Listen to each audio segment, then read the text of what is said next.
Sekarang kita tahu bahwa ibadah yang dilakukan secara intelektual, ya, itu nilainya lebih baik dibandingkan ibadah yang dilakukan dengan fisikal.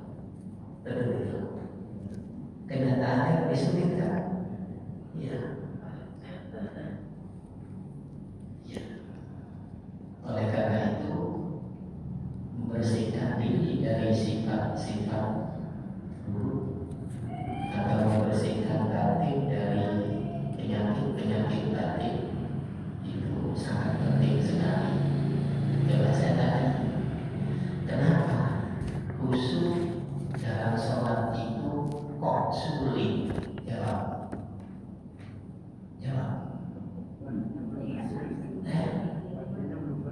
Batinnya belum bersih lagi. Kenapa sih khusyuk dalam sholat itu kok sulit? Masih hubud dunia. Masih hubud dunia. Ada lagi.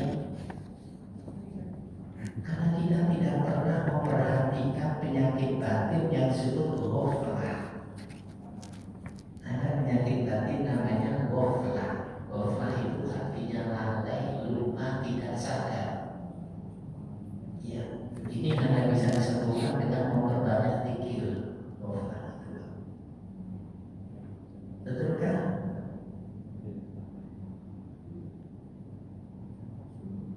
Baru tahu ada penyakit ghaflah. Mulai kaum ghafilun, itulah mereka-mereka yang lalai, tidak sadar. Ya. Jadi bersihkan, pertama bersihkan penyakit riya. Ya. Apa buktinya penyakit riya sudah bersih? Pasti akan muncul, pasti akan kelihatan, pasti akan tampak keikhlasan kita dalam sikap dan perilaku kita di tengah-tengah masyarakat. Pasti akan nampak itu keikhlasan. Apa buktinya riya itu sudah bersih? Tampaknya atau terwujudnya keikhlasan ketika kita menjalankan tugas-tugas agama.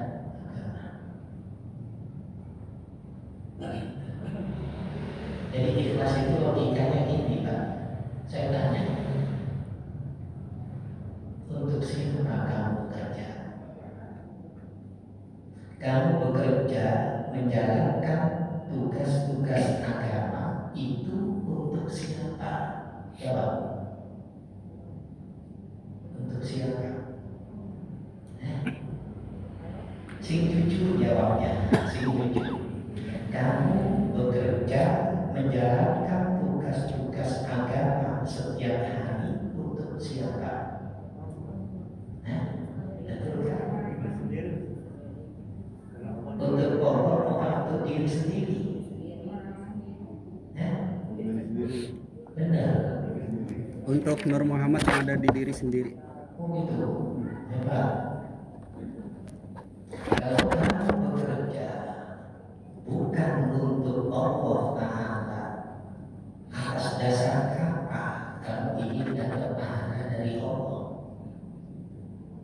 Atas dasar apa kamu ingin mendapatkan balasan rumah dari Allah? Padahal kamu bekerja bukan untuk Allah. Ya Pak, punya dasarnya, punya alasannya.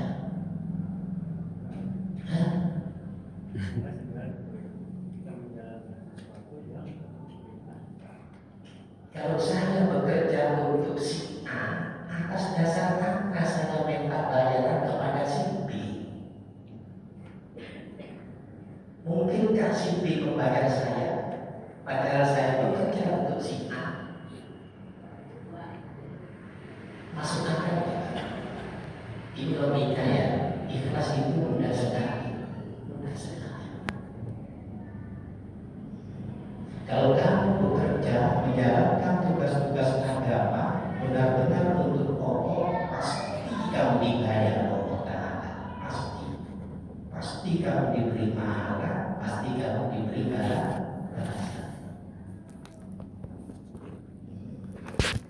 Itu yang disebut bahwa as'alun alaihi min ajrin in ajriya illa ala rabbil. Saya bekerja menjalankan tugas-tugas agama untuk Allah. Maksudnya untuk dapat balasan dari Allah saja. Ada sajanya. Kalau kamu bekerja untuk Allah dan manusia, artinya kamu ingin dapat kebaikan dari Allah dan ingin dapat kebaikan dari manusia, kamu sudah meremehkan Allah Ta'ala. Kamu sudah menghina Allah Ta'ala. Kenapa? Kamu sudah sejajarkan Allah Ta'ala dengan manusia. Kamu sudah mensandingkan Allah Ta'ala dengan manusia. Kamu sudah menyamakan Allah Ta'ala dengan manusia. Makanya saya bilang kemarin, Allah tidak mau dimadu. Kalau kamu minta bekerja untuk manusia, ya sudah minta bayaran kepada manusia. Jangan pernah menyebut namaku untuk minta bayaran. Allah sangat pencemburu, maha pencemburu. Itulah sebabnya Allah selalu mengawasi kita, mengawasi hati dan pikiran kita. Jadi bekerja menjalankan tugas-tugas agama untuk Allah pertama, untuk mendapatkan balasan dari Allah saja. Yang kedua, bekerja untuk Allah itu artinya untuk menyenangkan Allah saja. Itu yang dimaksud ibtigha amrillah, mencari keriduan Allah. Kadang-kadang Ustaz Kiai nggak pernah jelas menerangkannya. Apa mencari keriduan Allah? Mencari keriduan Allah itu adalah selalu ingin menyenangkan Allah. Itu namanya mencari keriduan Allah. Ngerti? Kalau disebut ibtigha amrillah, semata-mata mencari keriduan Allah, itu artinya semata-mata ingin menyenangkan Allah. Paham? Ada hadis ridho fi ridho walidain. Ridhonya Allah itu ada pada ridhonya orang tua. Maksudnya apa? Artinya ketika kamu ingin selalu menyenangkan orang tuamu, maka sama dengan kamu ingin menyenangkan Allah. Paham? Kamu siapa ingin menyenangkan Allah? Siapa kamu? Manusia kok ingin menyenangkan Allah? Ngerti? Ridho Allah fi ridho. Kalau kamu selalu ingin menyenangkan orang tuamu, maka sama dengan kamu ingin menyenangkan Allah. Paham? Kalau kamu ingin selalu menyenangkan orang lain, berbagi kebahagiaan dengan orang lain, maka sama dengan kamu menyenangkan Allah. Bukan menyenangkan Allah yang sebenarnya. Ngerti Pak? Nanti ketemu lagi ada ayat intan surullah yang suruh. Kalau kamu menolong Allah, pasti Allah akan menolong kamu. Kamu siapa menolong Allah? Kamu siapa? Bisa menolong Allah? Artinya apa? Ketika kamu selalu berusaha menolong, membantu orang-orang yang berhak ditolong, dibantu, maka sama dengan kamu sudah menolong Allah. Artinya begitu Pak. Ngerti?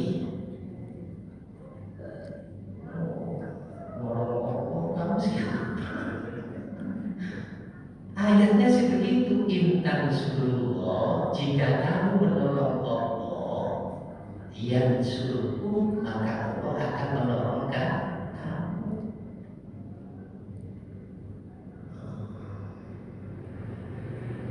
Ngerti tak? Ada lagi pembela agama. Pernah dengar? Bela agama. Bom hotel, bom pasar, bom masjid, membunuh orang yang tidak bersalah. Pernah dengar? Membela agama sampai membunuh orang, sampai membunuh orang yang tidak bersalah. Masuk akalkah orang seperti itu masuk surga? Pak, pakai masuk surga, sangkatannya pakai obor. Coba dipakai akalnya sedikit. Banyak orang tidak bersalah terbunuh di sana. Pernah kejadian di Indonesia? Pernah. Ngebom hotel, ngebom pasar, ngebom masjid.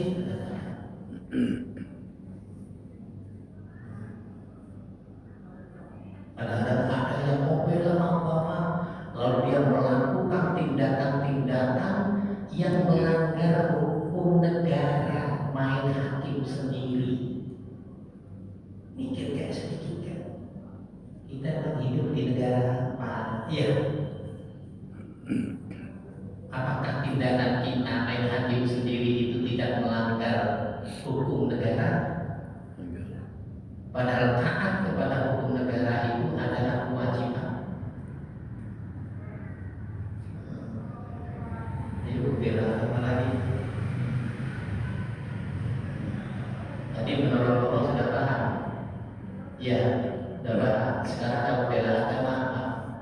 Bela agama itu artinya aturan-aturan agama, akhlak-akhlak agama Islam ini kamu implementasikan dalam kehidupan di tengah-tengah masyarakat. Itu artinya kamu membela agama. Ngerti Pak? Ketika kamu mengamalkan, menjalankan, mengimplementasikan akhlak-akhlak agama Islam, aturan-aturan agama Islam di tengah-tengah masyarakat, itu artinya kamu sudah membela agama. Bela agama itu bukan yang takbir-takbir itu, bukan. Malah haknya datang taruhan itu. Tunjukkan apakah kamu mau menunjukkan akhlak mahmudah, silakan. Ya, praktekkan akhlak mahmudah, karena akhlakul mahmudah itu akhlaknya agama Islam. Implementasikan di tengah-tengah masyarakat. Kamu mau mengamalkan apa? Akhlakul karimah, silakan. Itu lebih tinggi daripada akhlakul mahmudah. Kalau kamu mau contoh Rasulullah SAW dan itu tidak mungkin, mau mempraktekkan akhlakul azimah di tengah-tengah masyarakat, silakan. Itulah Islam. Kalau tidak diimplementasikan akhlaknya itu begitu bagus di tengah-tengah masyarakat, orang bikin onar, bikin resah. Cobalah bela agama ini. Ya, praktekkan akhlak-akhlak Islam itu di tengah-tengah masyarakat. Aduh, orang-orang lain yang beragama lain tertarik, Pak. Kenapa? Akhlak yang teruji itu adalah orang-orang yang selalu berbuat kebaikan-kebaikan kepada orang lain. Gak pernah bikin orang kesel, gak pernah bikin orang mantel. Itu akhlak mahmudah itu, Pak. Gak pernah bikin orang dongkol. Apalagi? Gak pernah bikin orang gondokan.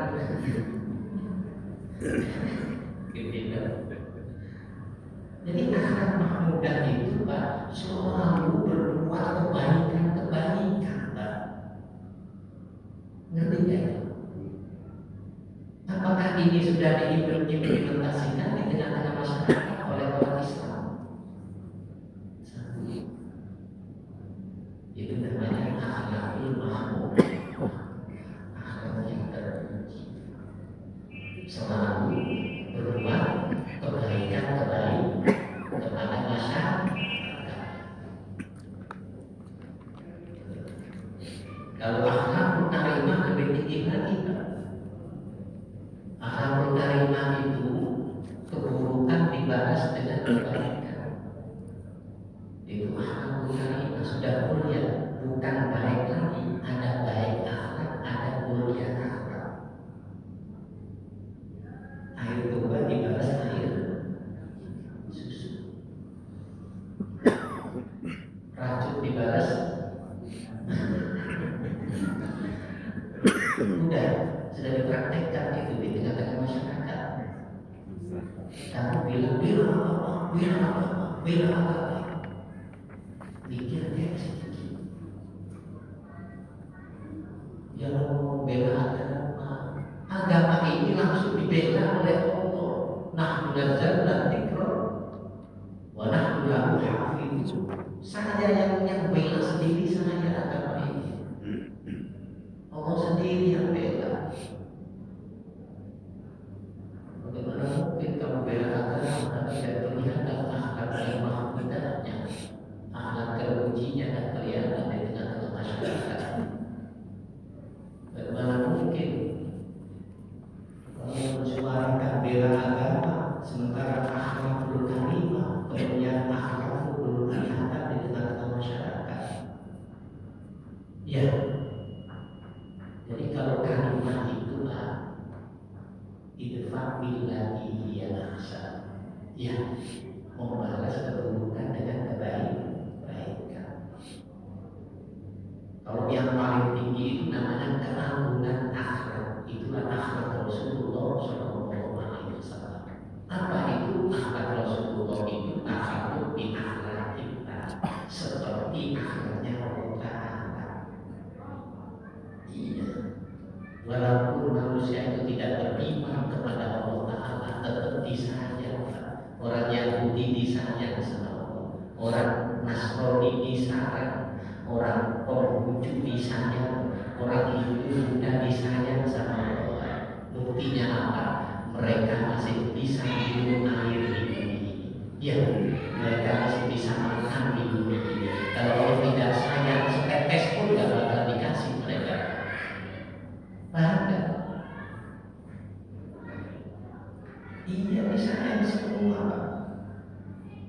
Disayang. Itu namanya wa innaka la'ala khuluqin 'azim. Itulah keagungan akhlak. Apa itu keagungan akhlak? Akhlak di akhlak kita, akhlaknya seperti akhlaknya Allah. Siang malam itu orang musyrikin, orang yang nggak percaya sama Islam, sama sekali nggak percaya. Kerjaannya pagi, sore, siang, malam cuma menghina, mencela, mengejek-ejek, menginjak-injak kehormatan Nabi. Ini orangnya buta. Ya, apa balasan Nabi? Pagi sore disuapi makan. Karena dia buta kan tidak tahu siapa yang disuapi. Dia disuapi, orang kafir disuapi habis sore. Padahal kerjaannya apa? Maki-maki, habis maki-maki. Kerjaannya cuma itu doang. Dapat pahala dari Nabi. Pagi sore disuapi makan.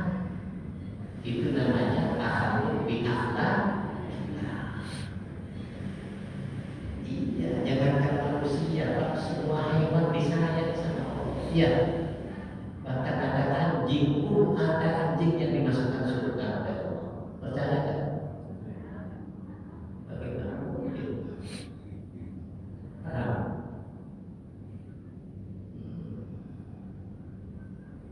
Jadi bela agama itu bukan yang membawa hotel, bukan yang membawa pasar, ya, bukan yang radikal, bukan yang main hakim sendiri,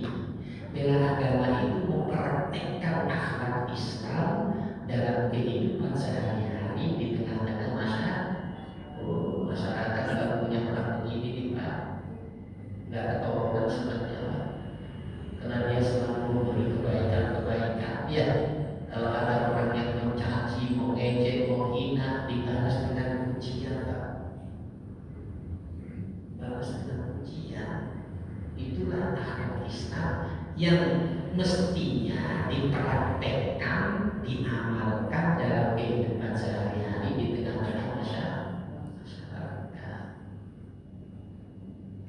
Paham ya? Jadi bekerja untuk Allah yang pertama untuk mendapatkan balasan dari Allah saja. Ya, yang kedua, bekerja untuk Allah artinya bekerja hanya untuk menyenangkan Allah saja.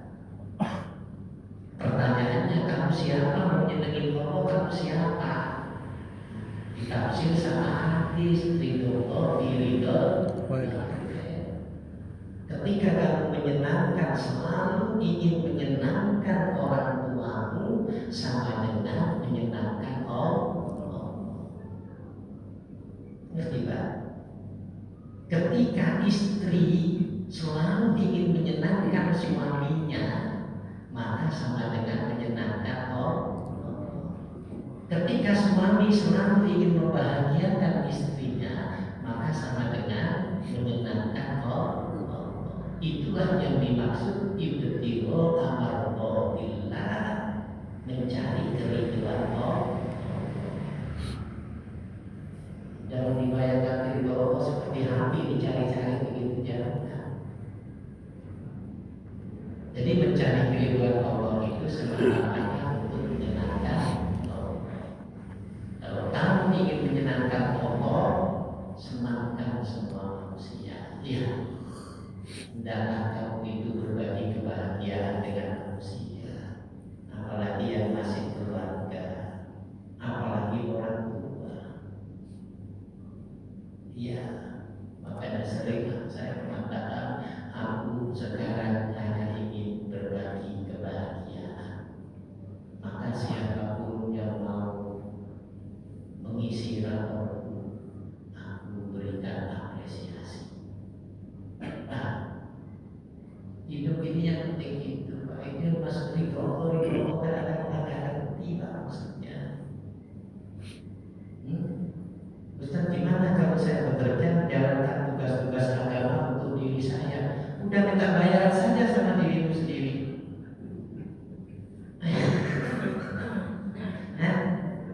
Kenapa nggak bekerja untuk Allah, bekerja untuk diri sendiri? Kalau kamu bekerja untuk dirimu sendiri, minta bayaran sama dirimu sendiri.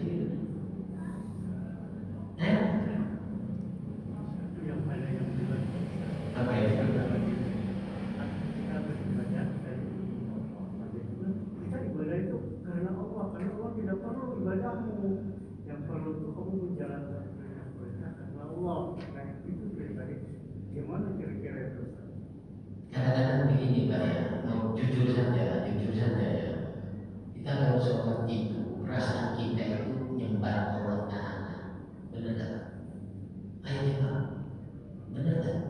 Kita sedang menyembah Allah Ta'ala. Benar tak? Benar tak? Setiap kita sholat, baik mau sholat, ketika sholat, sesudah sholat, perasaan kita itu menyembah Allah Ta'ala. Ini karena ini Pak. Jadi bahasa Arab kalau di bahasa Indonesia kan memang banyak yang tidak cocok. Iya, abada yang butuh, iya anak butuh. Abada itu kan nanti isim fa'ilnya jadi abid. Abid itu seorang hamba. Iya, kok tiba-tiba diartikan menyembah, itu dari mana? Iya kan?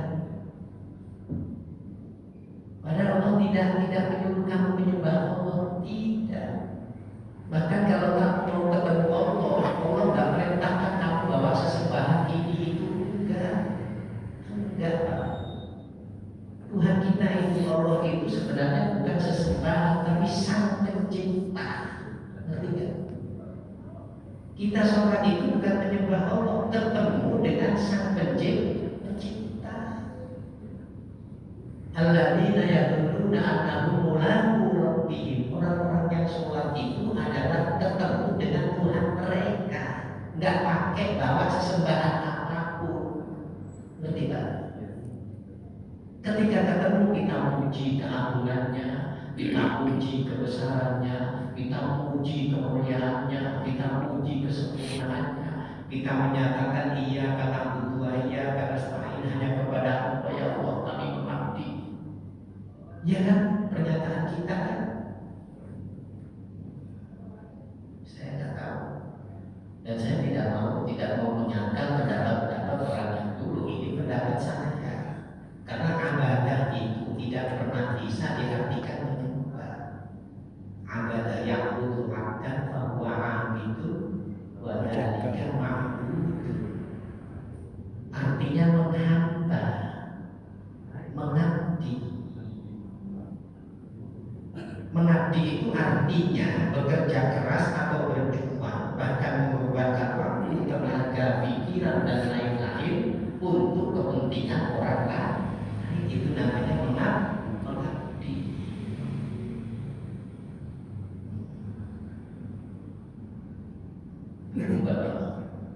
Bingung yang selama ini kita nggak menyembah sholat itu ya. Sholat itu bukan menyembah sebenarnya. Sholat itu ketemu Allah Ta'ala. Mikrot itu ketemu Allah Ta'ala. Ketemuan kita.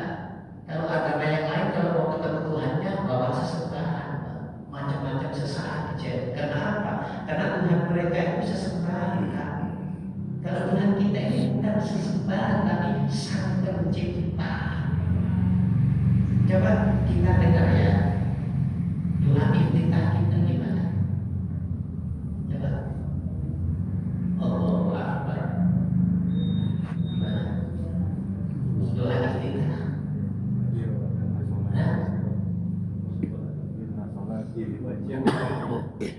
Inni wajjahtu wajhiya lillazi fataras samawati wal ardh. Dengan sungguh-sungguh aku menghadap Sang Pencipta langit dan bumi. Siapa Tuhan kita? Sang Pencipta, bukan sesembahan. Inni wajjahtu wajhiya lillazi fataras samawati wal ardh. Dengan sungguh-sungguh aku menghadap Allah. Siapa Allah? Samawati wal ardh, Sang Pencipta langit dan bumi. Gimana terus? Ini wajah wajahnya billahi wa samawati wal ardh. Hanifan musliman, sebagai muslim yang hanif. Jadi yang bisa ketemu Allah itu adalah muslim yang hanif. Muslim itu artinya tunduk, patuh, atau bisa juga muslim itu bisa diartikan orang yang selalu membawa kedamaian di tengah-tengah masyarakat. Hanifan dan pernah syirik. Hanifan itu pantang syirik. Apa buktinya Hanifan itu diartikan pantang syirik? Bahwa ana minal muslimin. Ya. Iya. Ini wajah wajhiya lillazi fataras samawati wal ardh hanifan musliman wa ma ana minal musyrikin. Ini tafsir dari kalimat hanifan. Muslim yang hanif itu adalah muslim yang pantang syirik. Ini namanya syirik jari. Kalau syirik khofinya, syirik yang disembunyikan, lanjutkan. Inna sholati wa nusuki wa mahyaya wa mamati lillahi rabbil alamin. Semua ibadah-ibadahku baik yang di luar maupun yang sosial lillah, hanya untuk Allah saja. Ngerti gak? Ngerti? Hanya untuk Allah saja, bukan untuk diriku, apalagi untuk yang lainnya. Hanya untuk Allah saja. Nah ini namanya mentauhidkan Allah di dalam peribadatan. Coba lanjutkan. Inna sholati wa nusuki wa mahyaya wa mamati lillahi rabbil alamin. Tauhid. La syarika lahu. Syirik lagi disebut lagi. La syarika lahu wa bidzalika umirtu wa ana minal muslimin. Pantang syirik. Fabida ulika umirtu. Begitulah aku diperintah. Apa dalam Al-Quran, wa ma umiru illa liya'budullaha mukhlishin. Mereka tidak diperintah selain beribadah kepada Allah dengan ikhlas. Makanya orang yang gak ikhlas itu masuk ketika la syarika lahu wa bidzalika wa ana minal musyrikin. Jadi kalau kita sholat nyembah pada Allah. Ada nggak dalilnya sholat itu nyembah Allah? Ayo, bapak ke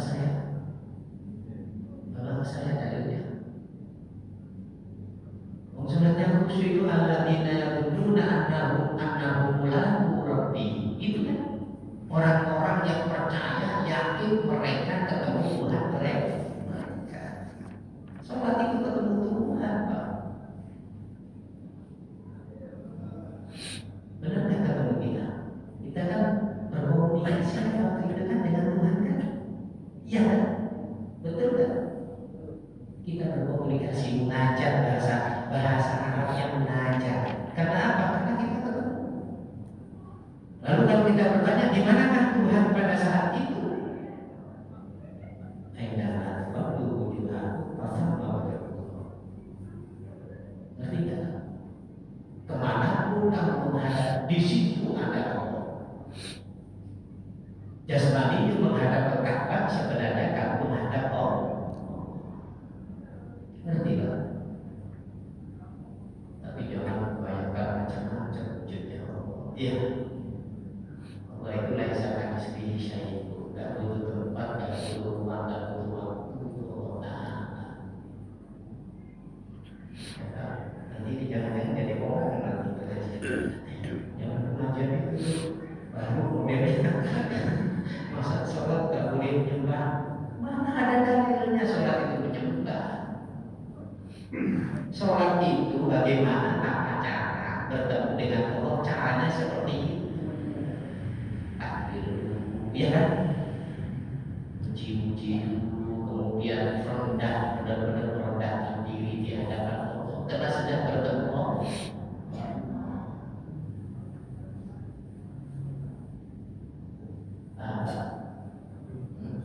Mau nyoba siapa? Oh, kalau Tuhan kita itu sesembahan, Pak. Setiap kita ketemu pasti suruh bawa sesembahan. Bawa apa, Pak? Malah tuh. Iya. Karena Tuhan mereka itu sesembahannya. Jadi setiap mau ketemu, setiap ada hajat mesti bawa sesembahan. Kalau kita enggak, Pak. Kita nggak disuruh bawa ke sesembahan. Kalau kita punya hajat yang penting, minta sesuatu kepada Allah, bertemu dulu baru minta. Makanya ada ajaran kalau kamu ada kepentingan yang urgent, benar-benar ingin dikabul kepentingan, sholat dulu. Begitu caranya ketemu Allah, itu sholat dulu. Baru kamu minta. Kalau bisa jangan langsung minta dong. Hiasi itu sholat dulu. Iya. Puji kebesaran Allah, puji kesempurnaan Allah, puji keagungannya, puji kemuliaannya. Iya. Lalu kamu minta. Dan memang begitu aturannya dalam syariat sholat kan? Iya kan? Sudah itu saja ini rahasia, nanti dilanjutkan malah jadi fitnah. Jadi bersihkan ya agar supaya muncul ikhlas dalam sikap dan perilaku kita di tengah-tengah masyarakat. Ya, yang kedua bersihkan wujud dan takabur agar supaya muncul tawadhu dalam berhubungan sosial di tengah-tengah masyarakat. Apa itu tawadhu? Tawadhu itu artinya rendah hati. Ya, nah tawadhu adalah barang siapa yang tawadhu hanya untuk Allah, Allah bekerja tawadhu untuk Allah pasti dimuliakan. Masalahnya untuk siapa yang tawadhu itu aja. Ya, apa cirinya orang itu rendah hati? Ciri-ciri orang itu rendah hati adalah dia selalu menghormati manusia sebagai manusia. tanpa melihat apapun statusnya. Itu ciri-ciri orang tawadu. Itu tawadu yang asli gitu. Menghormati manusia sebagai, bukan menghormati manusia karena seagama, bukan. Ya, itu ciri-ciri orang yang tawadu. Gak peduli statusnya tukang sampah, tetap dihormati. Karena apa? Karena tukang sampah juga manusia. Gak peduli manusia itu maksiat jahat, tetap kita hormati karena manusia yang baik. Orang jahat dan maksiat itu juga manusia. Ada yang kayak tapi juga manusia, gitu loh ya. Itu ciri-ciri mantap. Iya, kalau ada orang hanya menghormati orang yang statusnya lebih tinggi, sementara orang yang statusnya rendah tidak dihormati, ini bukan tawadu. Ini namanya tawadu. Bukan kawin, tapi kawin. Banyak yang begitu. Kalau sedang datang hormatnya secara mati, sama pembantunya hormatnya sama pembantunya. Itu namanya apa? Tawadu.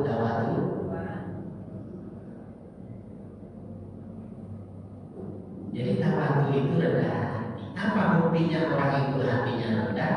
Selalu menghormati manusia sebagai manusia, tanpa melihat kulitnya warna apa, tanpa memandang sukunya apa, rasnya apa, agamanya apa. Pokoknya selama orang itu manusia, walaupun sifatnya seperti iblis, tetap kita hormati. Ketika itulah tanda bukti bahwa orang itu tawadu, rendah hati. Jadi rendah hati itu menghormati manusia sebagai, sejak kapan manusia diperintah supaya dihormati? Sejak manusia umur 40. Itu kan ya, waidah satu itu pada waktu ini fakohu lahu sajidin. Ketika aku sudah aku tiupkan, aku perintahkan kepada kamu hai manusia dan makhluk semuanya, fakohu lahu sajidin, tunduk sujud kamu. Artinya hormati dia. Itu sejak umur 4 bulan kita diperintah menghormat kepada kamu manusia. Paham kan? Jadi tawadu itu apa? Tawadu itu orang yang selalu menghormati manusia